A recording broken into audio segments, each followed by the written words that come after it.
We cannot keep our promises on Medicare. We simply must make the cuts in waste, fraud, and abuse in Medicare so that the benefits and the premiums are untouched.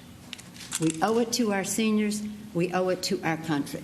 When I hear my friend Dave Camp say you cannot cut money out of Medicare, well, we don't want to cut the good stuff that you point out, or add the prevention. But if we're going to, if what Senator Coburn says, that 1/3 of Medicare doesn't go to patient care, you can't just get up there and say we don't want to cut anything out of Medicare. We want to cut the bad stuff and keep the good stuff.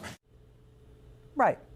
More hypocrisy from Democrats. That was Senator Chuck Schumer, former Speaker Nancy Pelosi, saying you got to cut out the waste, fraud, and abuse in the government, and things like Medicare. So why are they fighting Elon Musk? Why are they fighting President Trump? Let's get to a very smart senator who's going to help us solve this mystery. Joining us now from Senate Budget, he's Kansas Senator Roger Marshall. Senator, it's always a pleasure. Wonderful to see you again. What's going on with this hypocrisy?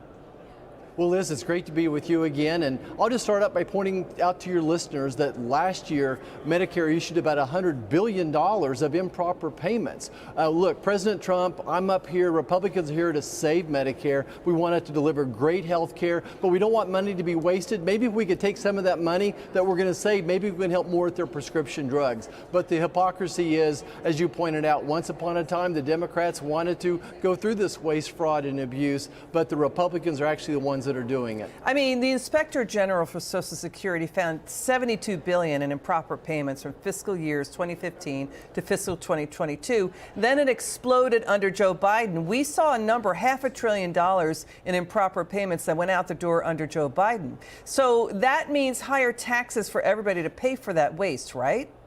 Yeah, and I think that number would actually approach $1 trillion when it's all said and done, $1 trillion of improper payments. But this adds to the size of our deficit. Look, we're spending $2 trillion more than we're taking in. If we could find half of that through waste, fraud, and abuse, and then maybe go on a little bit of a spending diet, maybe we'll work back towards that balanced budget, which is going to help bring interest rates down for Americans. You know, I got to tell you something. We listened to Ray Dalio. He's a Bridgewater Associates founder, big hedge fund titan, big guy on Wall Street. He is saying, he's warning, so are other Wall Street pros like Mary Meeker, that the U.S. Treasury market faces a crack up, that there's basically like a car crash inside that bond market, if we could put it that way, where the Treasury markets worldwide are having trouble digesting the torrent, the flood of U.S. government overspending that Democrats don't seem to grasp, don't seem to understand, that when that happens, yields could, the Federal Reserve could lose control of rates.